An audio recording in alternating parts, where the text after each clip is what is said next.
Okay, so thank you, Jacques-Olivier. So I'm Cristell Maneux from the University of Bordeaux IMS laboratory, and I will talk about something that has started 10 months ago. It is a project, a European project, about how the necessity to have to invest the third dimension in order to have technology enabling on-device AI. So this is embedded AI. In this project, we have several partners. So for sure, the University of Bordeaux. So let's say the microelectronics lab is involved, that is IMS, but also the software one with the Labri laboratory. Apart from the Bordeaux team, we have also the team from EPFL in Lausanne, the one from GTS in Vienna, and INL here in Bordeaux.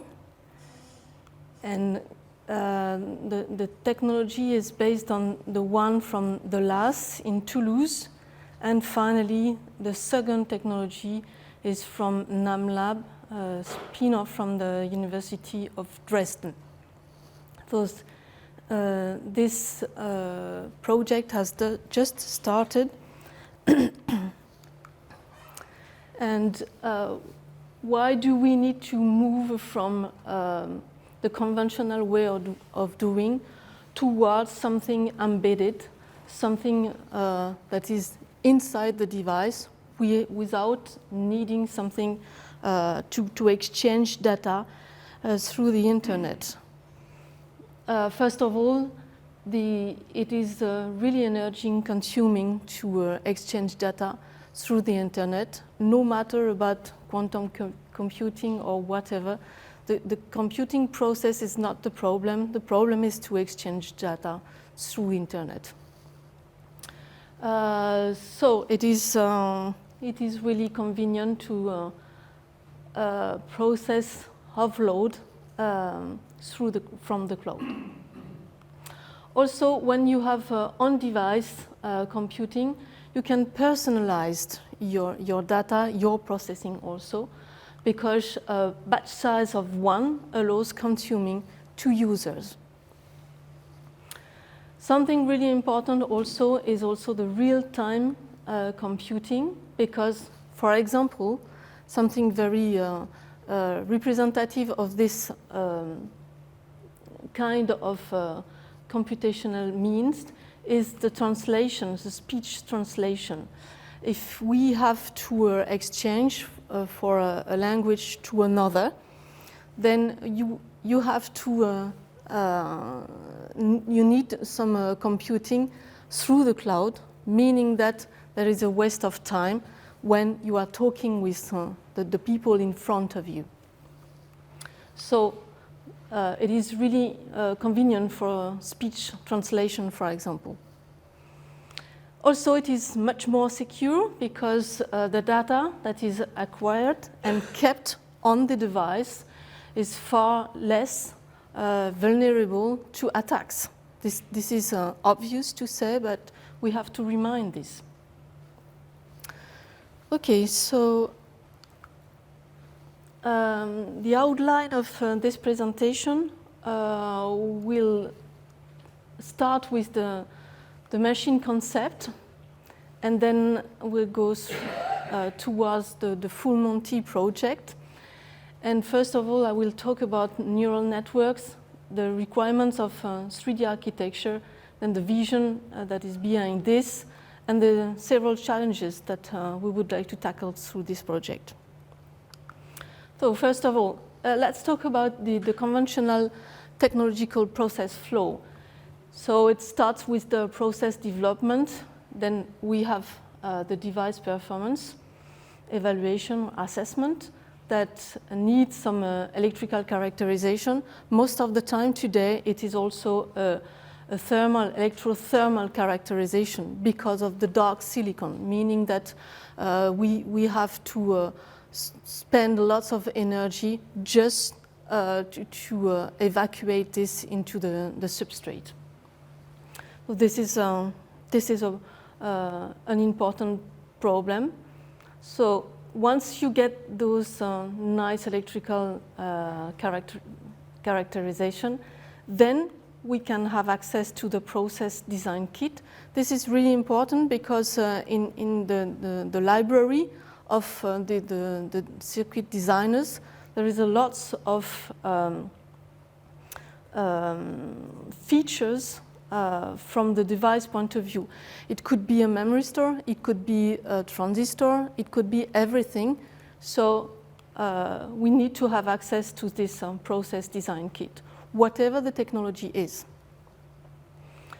Then we have the circuit design, and then we have the circuit tests, and if we are lucky enough to pass the technology qualification, depending also onto the application, the mission of this technology, this is the end of the story. Much of the time we need a feedback just to adjust some features of the technology.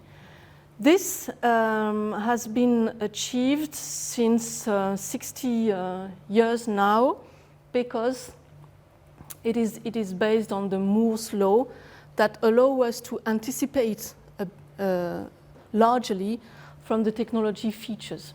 So now all of these several steps are really segmented with a special dedicated work. This is why it is so straight, so linear. This is why it is very efficient. And it is very efficient because we anticipate, thanks to the Moore's law, the next generation of architecture within the Von Neumann architecture. So for years and tens of years now, the Von Neumann architecture has dominated a lot the machine concept. So as it has been nicely explained before me, this kind of concept used a lot of data exchange between the control unit and the memory unit. So it has been proven to be really energy inefficient and time consuming. On the other hand, as has been also explained previously, the neuromorphic architecture are really efficient, both from a energy efficiency point of view and real-time processing also. These devices basically use some synapse where the weights are stored, and then it is followed by a classical weighted sum, and then we have the activation function. So this kind of architecture could be really efficient when based on a matrix architecture where the synapse and the neuron are close together. So this is why we need to go through the neural network requirements. So talking about the brain-inspired machine, most of the time we can make the dissociation between something that is close to the biological one, which is the birth of spikes. This is why it is called spiking, and the neural networks that could be based on binary signals. But it could be also ternary signal, as we have understood previously. So from this point of view, both kind of architecture, both kind of signals are equally demanding in terms of density of the crossbar that I have talked previously as matrix. this matrix, in this matrix, the density of the more the density of the matrix is, the more efficient the network is. So we still have to conceived a dedicated technology for this. So, for example, what kind of device should we use to link the row and the columns? What kind of function should we use to obtain this activation function? This is a very old slide from Jacques Olivier, who shared the session today. It was during a previous project, national one, and it is still, the questions are still there. So, now if we looked at the neural network, generally speaking, we don't need to focus on special types, but we have understood that we need memory in compute parts. This is mandatory. We also need to compute with into the memory. We need also individual function, because that teeny device that links the column and the row could be different depending on the computing we needed. So it means that we need variant components and various variants of these components.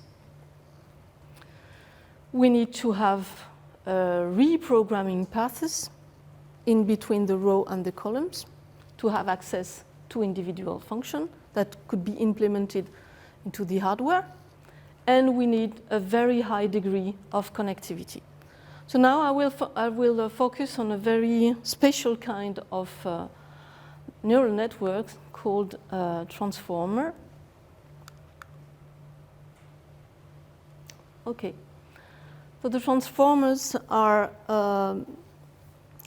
efficient in a certain kind of task, mainly because it allows to implement the attention mechanism. The attention mechanism used a self-attention mechanism. This is classical from the neural network, but it used also a feed-forward neural network, so that, for example, from translation tasks, we can link, for example, in this sentence, the animal didn't cross the road because it was tired. The heat here referred to the animal.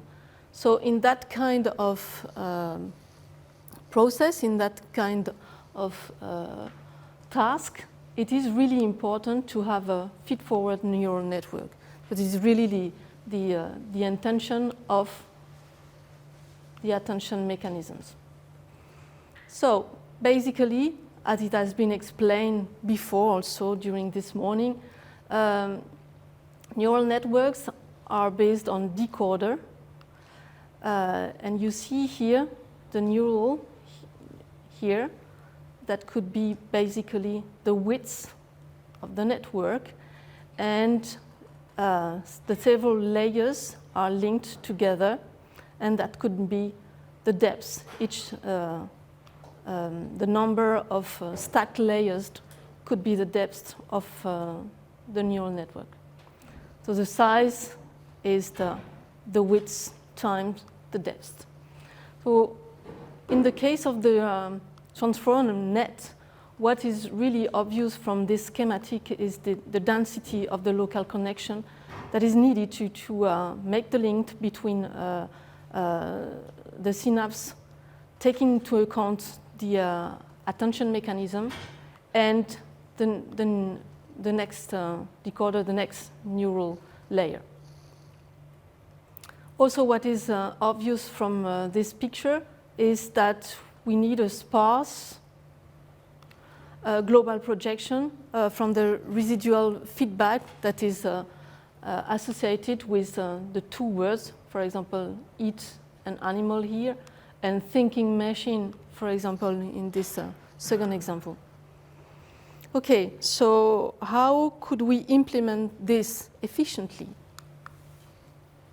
Today, the neural networks are implemented through two-dimension technology. This is because our technology today is planar, meaning that you have to describe the row and the column and associated them through a floating gate transistors. It's not new. It's been conceived in the late 19th. So every chip that embeds a neural network is conceived that way, meaning that in that case, we need to describe the width, that is the number of neurons, times the depth, that could be a larger chip that linked together the neuron and the layers of neuron. In that way of doing, what has been calculated and very nicely explained by Professor Boahen in a conference last year, CASPA conference. I really encourage you to have a look to this because it is a nice demonstration that in that case, 2D implementation, the energy scales as the size square. What is also important in this talk is that the area of the chip also size as the size square. This is why it is thermally viable. So the extraction of heat from this system is a real concern today. So now, if we think differently, if we think in 3D, then we have the number of layers and synapses here at the width of the chip, and we go from a decoder to another one, or if you prefer, from a layer to another layer in the third dimension, the depth. In that case, the energy is equivalent to the size, just to the size, not to the size square. And the area size as well, scales as well as the size, meaning that it is thermally viable also.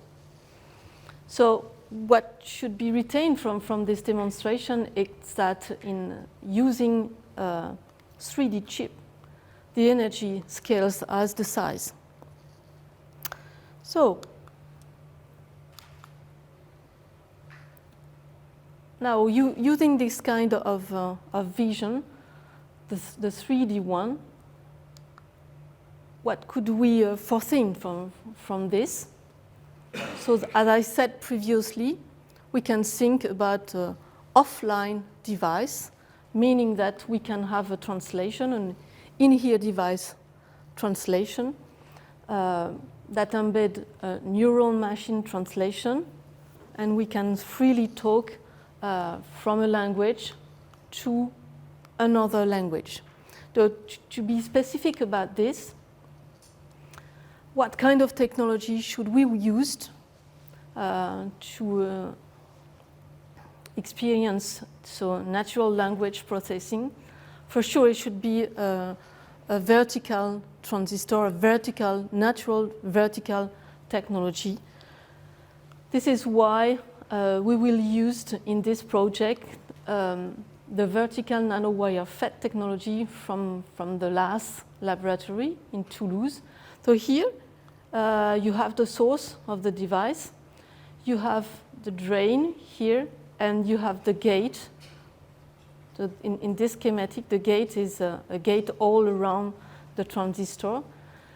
It is nanoscaled, so it's nicely scaled with the dimension of the technology. So this technology already exists. Of course, it is at the academic level, so we will not talk about yields, etc., but it exists. If we want to go further now, we have to exercise our mind to describe, for example, this is an inverter. So we have here N-type vertical nanowire. N-type vertical nanowire. And here you have the P-type ones. There are 3 pillars instead of 1 because the mobility of the holes are third of the one of the electrons. No, this is why. But as you can see, it is really compact, and you have the input, which is at the level of the gate here, and the output, which is at the level of the source of the device. So the whole project is about moving from natural, vertical FET technology to natural language processing, this using 3D neural network architecture, which has been proven to be energy efficient, and all of this being suitable for a standalone in-ear device. So I'd like to be a little more specific about the transformer architecture. So the encoder that embed the multi-head attention, and specifically thanks to the feed-forward function, this is the multi-head attention and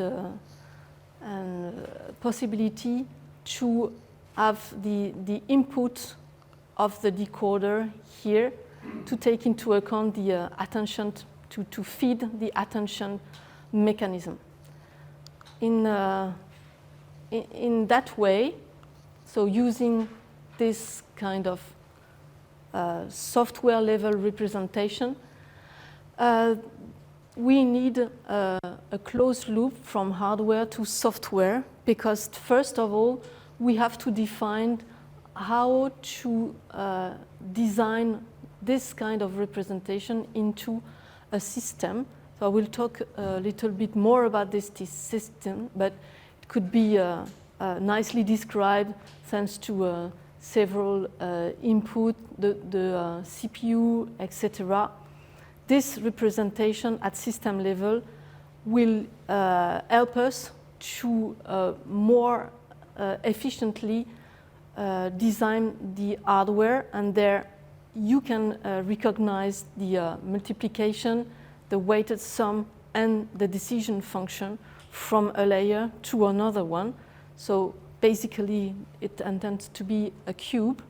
And if we have to better design and to adjust this cube, then we have to go back to the system representation.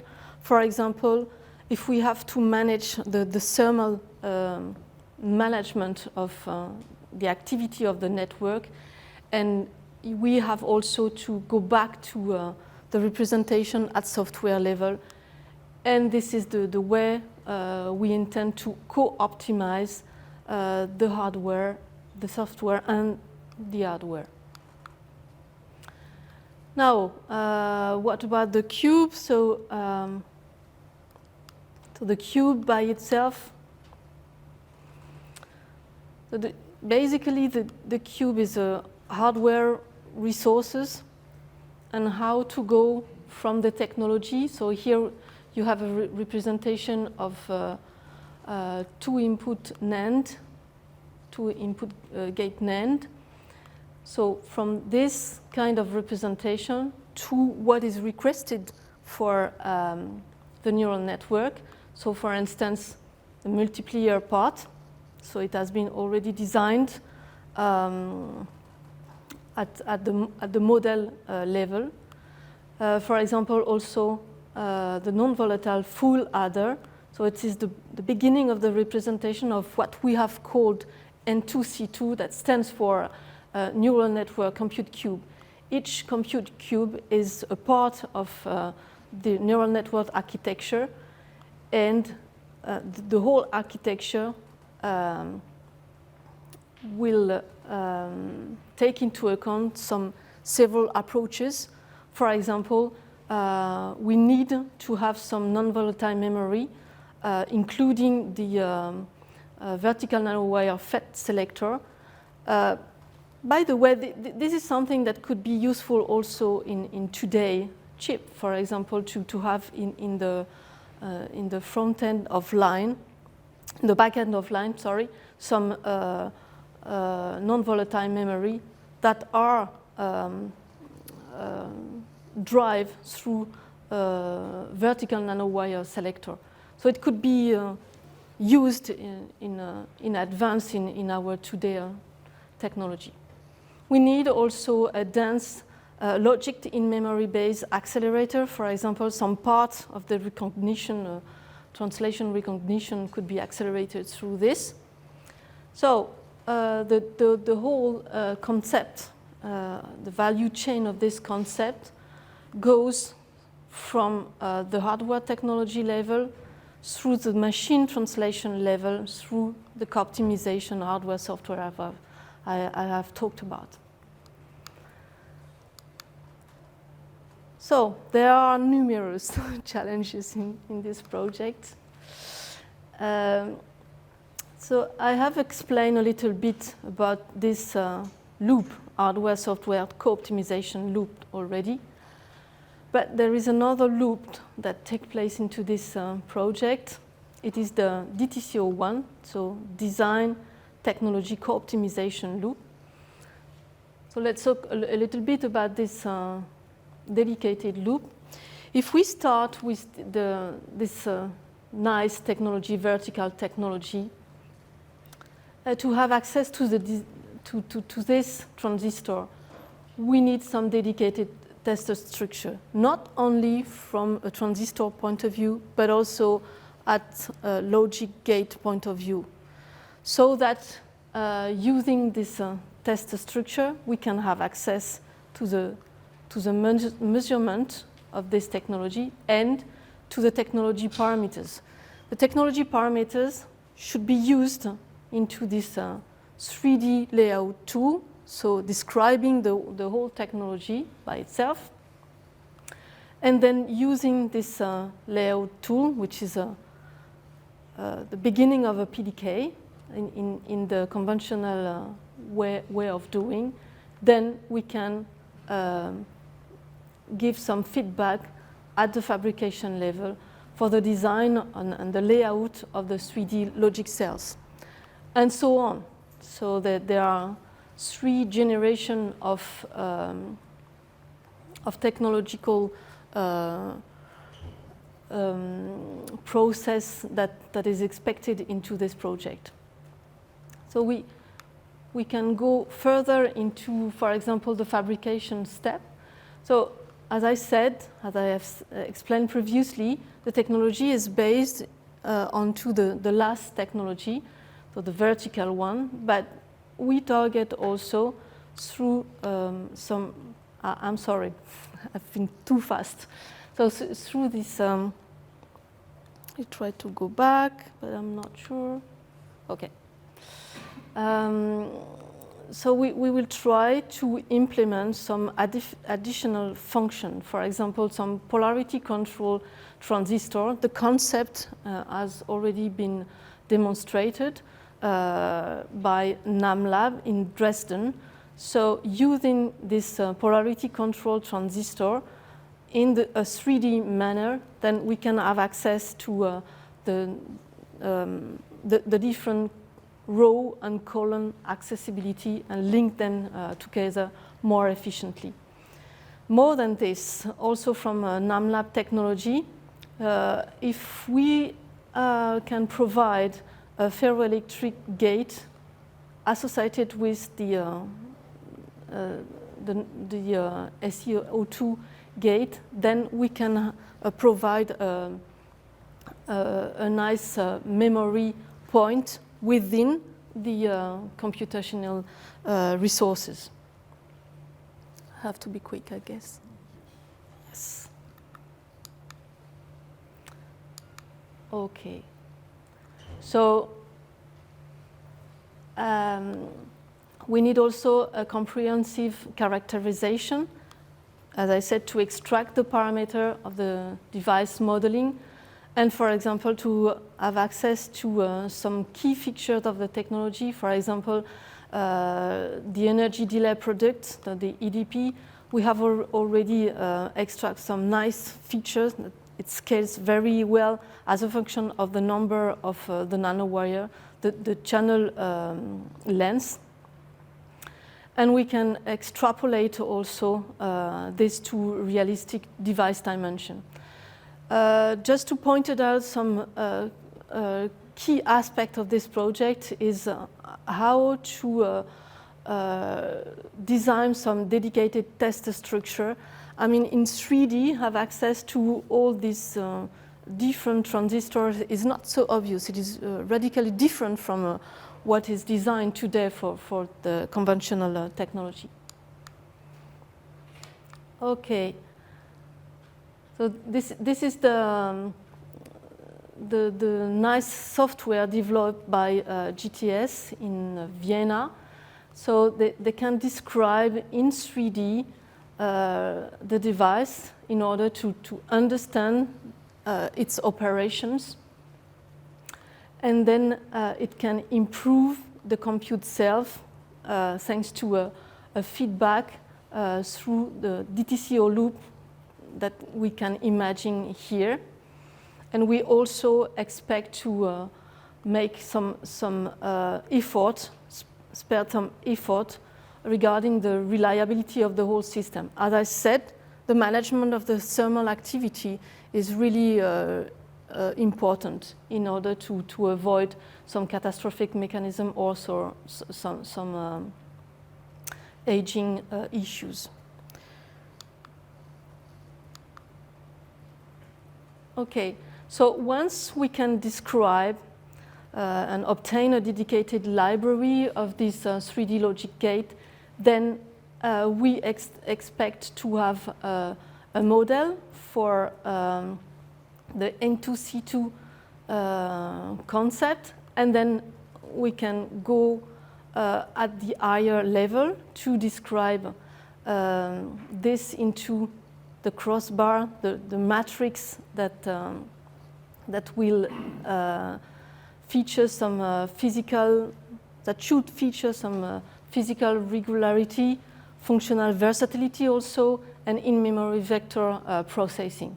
So that using the description of this compute cube, then we can go fast toward the hardware-software co-optimization that I have explained before. Just a little bit more about this co-optimization. So EPFL in Lausanne will use the extension of Gen 5, that is Gen 5X, that they developed in Lausanne.